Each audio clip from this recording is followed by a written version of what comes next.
welcome to the 8th episode of the Creaky Pines Podcast. I'm so happy to have you here with me. My name is Bethany. You can find me on Instagram at Creaky Pines, on Ravelry as Bethany Meeker, and we even have a fun little Ravelry group for the podcast, aptly named Creaky Pines Podcast group. Show notes will be for this episode will be linked down below in the image description, not the image description, in the down bar, and it will link you to my blog for all the show notes. So yeah, it has been a while. First of all, Happy New Year, Happy New Decade, hello 2020.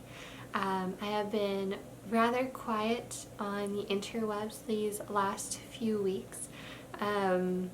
It's just been a nice time to kind of hunker down, try to get through all of the holiday festivities intact. I did take a stab at doing Vlogmas for December, the first time doing Vlogmas. I was able to get through 14 days and it was a blast to do that. And then Emma and I both, my daughter and I both got sick, and I was just kind of out of the recording mood, just trying to get everything ready for the holidays, for seeing family.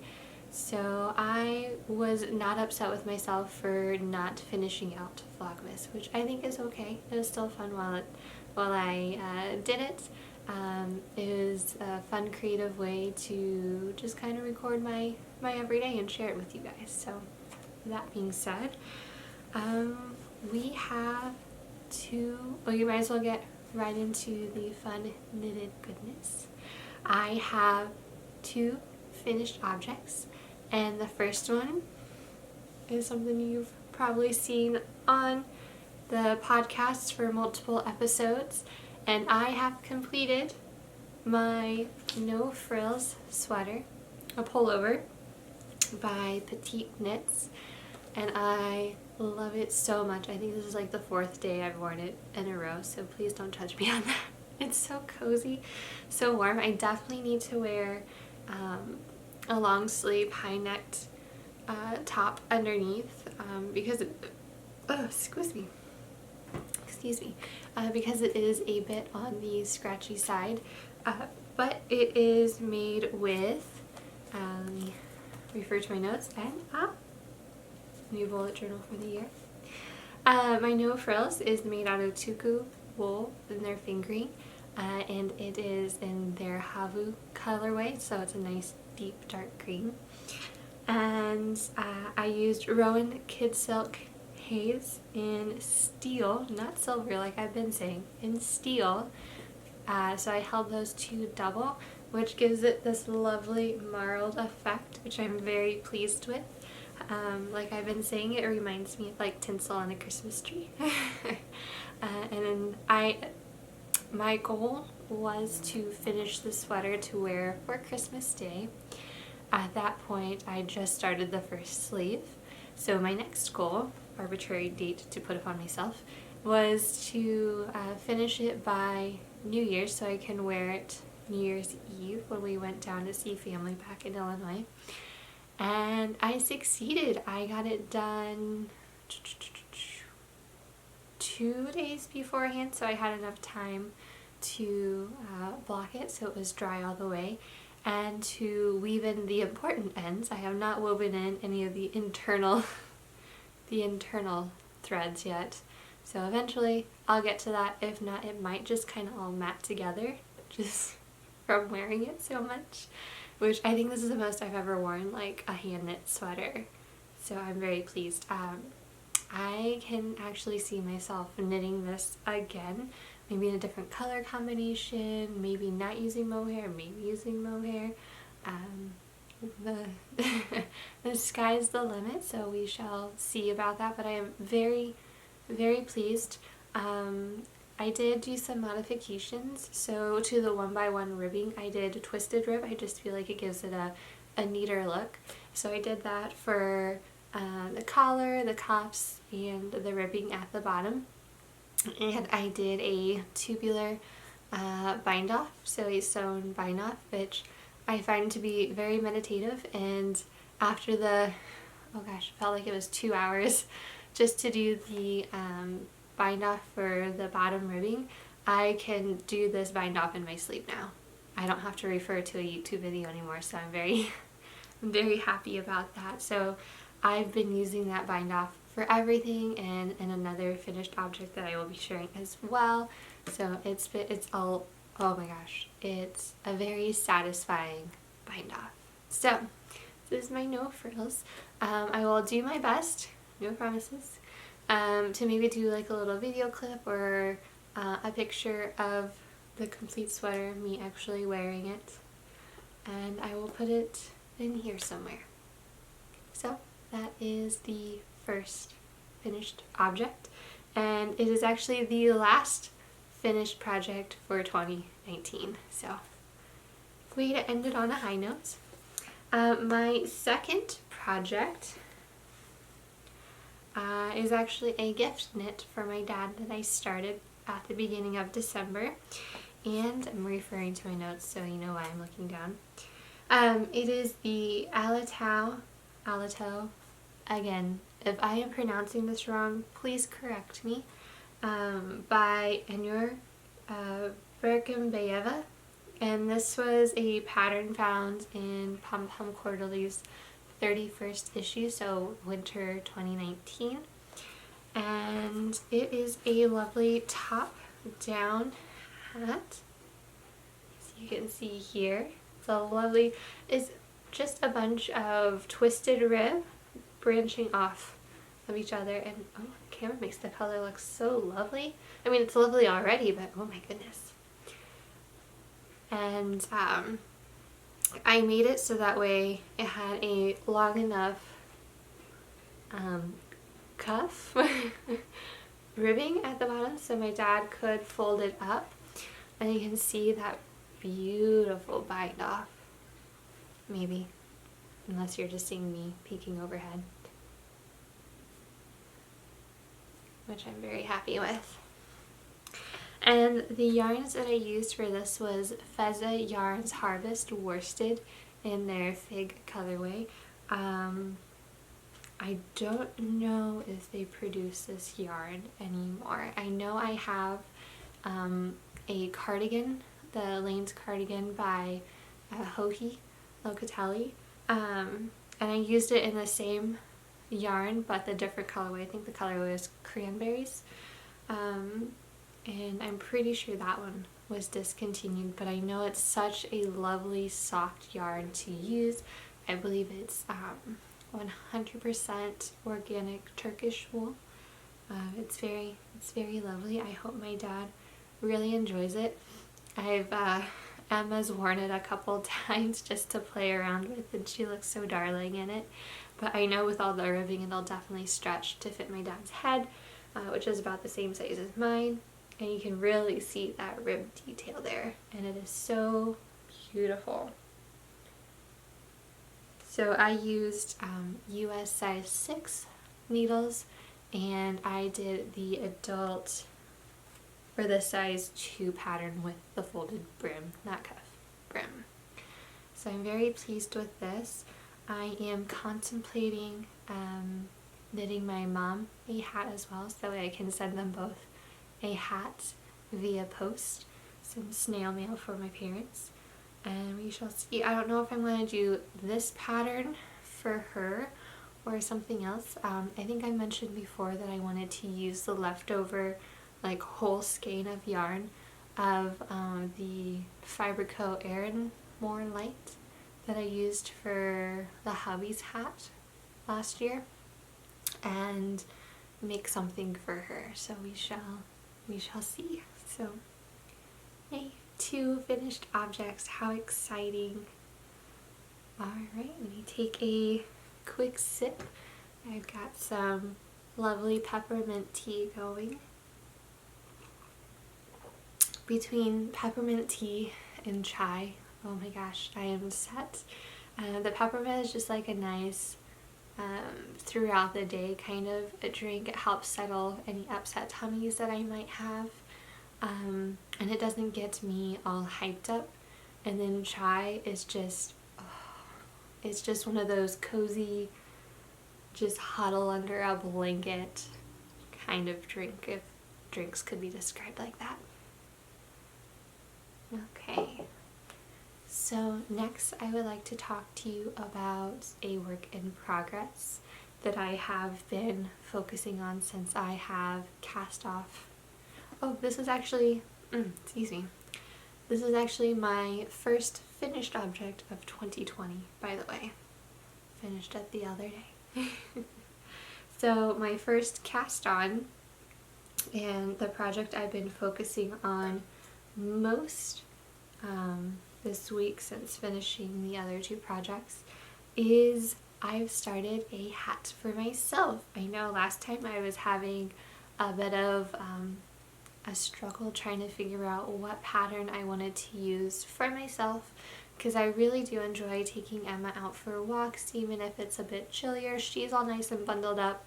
However, the hat that I have, it's lovely, but it doesn't keep my ears warm, so I needed something to really keep the wind out on those windy days. And I finally found a pattern, and it is the Musselburgh Hat by Isolde Teague, and it just the history she has behind it and the construction is absolutely fascinating. But here is the start of it. So it is a top down. It has actually some very interesting construction. You can see all these fun little increases here, that shape of the crown. Oh, and I have my little progress keeper on here. It's a little Monty leaf or a Monstera plant, and it's from Lock and Lou. I picked it up at Stitches Midwest last year when she was sharing a booth with the Homespun House.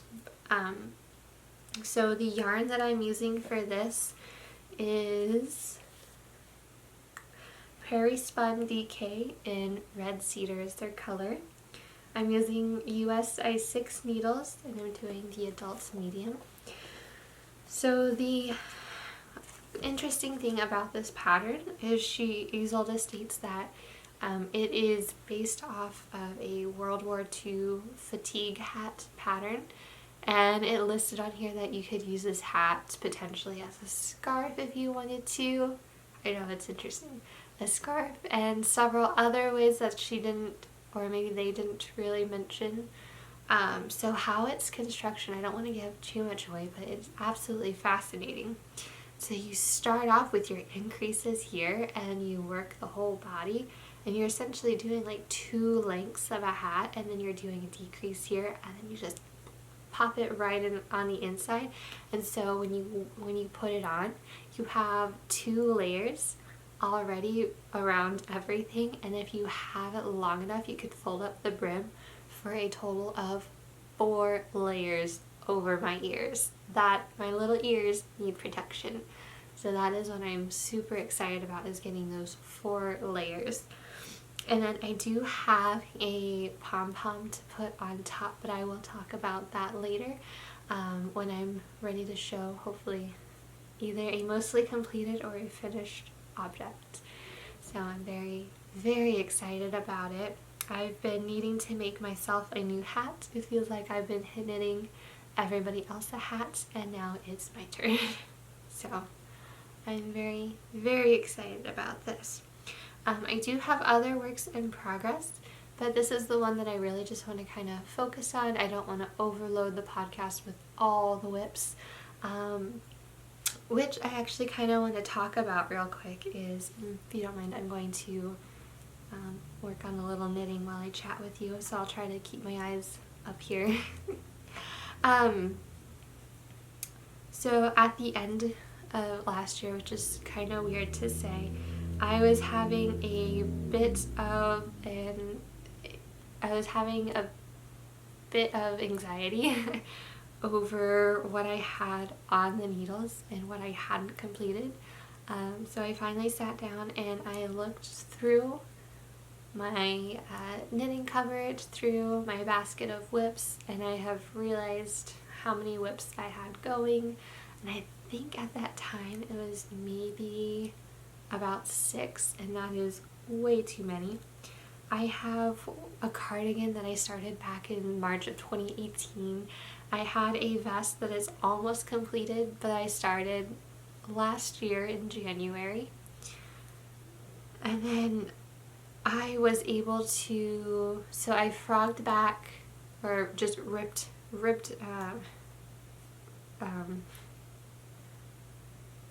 no, I completely frogged the pair of socks that I started for the hubby, mostly because that's a lot of knitting, and he's like, I really don't need a pair of socks. So I'm like, okay, I'm not going to stress about getting you a pair of socks done if neither of us really want them. So that took care of something. I finished, let's see, this sweater, which helped a lot to get something big off the needles. I just recently finished the hat for my dad. So I think I am down to a total of four whips, technically 5 because of the Advent mini blanket that I started, but I don't really consider that a whip because that's definitely more of a long-term project to begin with. That's going to take me years to complete as it is, so I'm not considering that. So I have the cardigan, the vest, the winter rose socks, and now I have this hat on the needles. So I'm very pleased that I've been able to cut down the number of whips that I have going. Once I get one of the 2 bigger projects done, maybe then, excuse the puppies, maybe then I will cast on another larger project, but I also have some design ideas going on up here. So I'm very pleased that I was able to go through my whips, manage everything, just get everything sorted out, even written down on paper so that way I can visually see what's going on. And I'm definitely not nearly as stressed as I was beforehand. I'm feeling pretty good about being more monogamous with my knitting. So with that, I would like to talk about some very exciting news coming up this week. Puppies.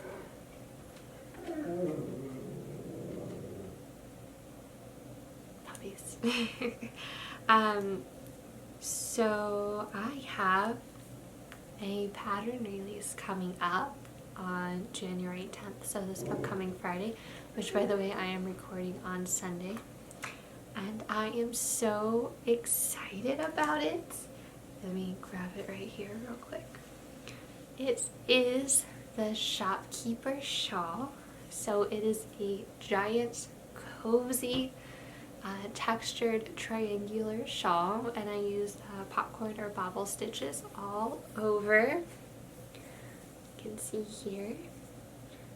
And it's got some nice edging to it, a little bit of lace for the edge there. And of course, tassels. You can't have a shawl without tassels. And it just goes on and on and on. And so I am very pleased to announce that I will be releasing it on Ravelry on the 10th. It's my first design. It's my first step into the knit world, the designing world of knitwear. I already have, like I said, another idea for a shawl, but I want to get this one out first, my first baby. So I'm very pleased with that. So if you don't follow me on Instagram yet, oh my gosh, look at me assuming you're gonna follow me on Instagram. That's probably where I will be announcing the release on the day, is on Instagram. So again, at Creaky Pines. yeah, so I'm very, very excited about it. I think I might have some plans for it. We shall see. Let's see what I get done this week. So, yay! So I guess I should tell you about what I've used. So I made it with pretty much all 3 skeins of Stonehenge Fiber Mill Shepherd's Wool worsted in their roasted pumpkin colorway, and I used US size 8 needles. So it's big, it knits up rather quick. I tell you exactly how I make the bobbles, so within the pattern, so it's really easy to follow. My test knitters have been absolutely loving the design, and everybody who sees it is loving it, which makes me, which kind of helps make me feel a little better. I'm already feeling like an imposter, that imposter syndrome in the designing world, but yeah, I'm still so very excited about this. So I hope you will help celebrate my first pattern release. So yay! Okay, so I'm gonna pick up my needling again while I chat about this. So I'm sorry this is a mostly chatty episode. Yeah, it's very chatty. Lots to catch up from the last episode that I made. But so I, along with the first pattern release, with the start of the new year and the new decade, oh my gosh, how often in our lives do we get to say that, a new decade?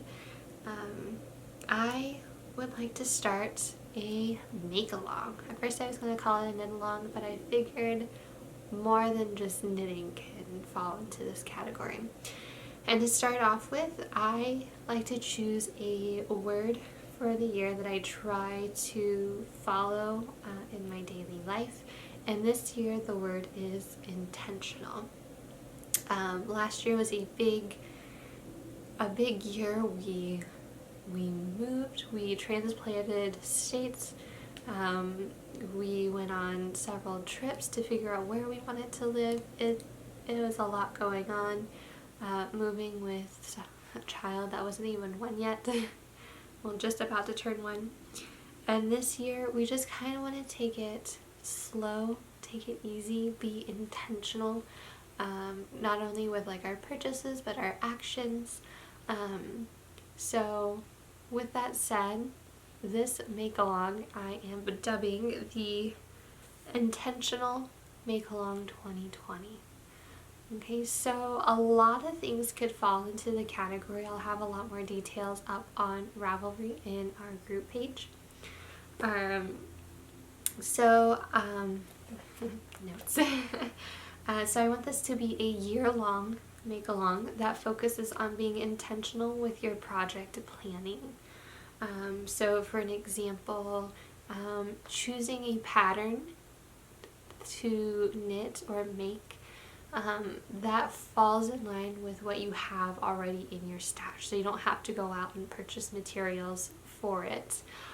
Another example would be choosing maybe a local or sustainable yarn or material to go with a pattern you've had sitting in your library. I know I've been listening to some podcasts and watching some podcasts where people are like, I can destash my yarn, I can go through and organize it, and then they go on Ravelry and look at their pattern library and they're absolutely overwhelmed by all the patterns that they've purchased but they haven't made yet.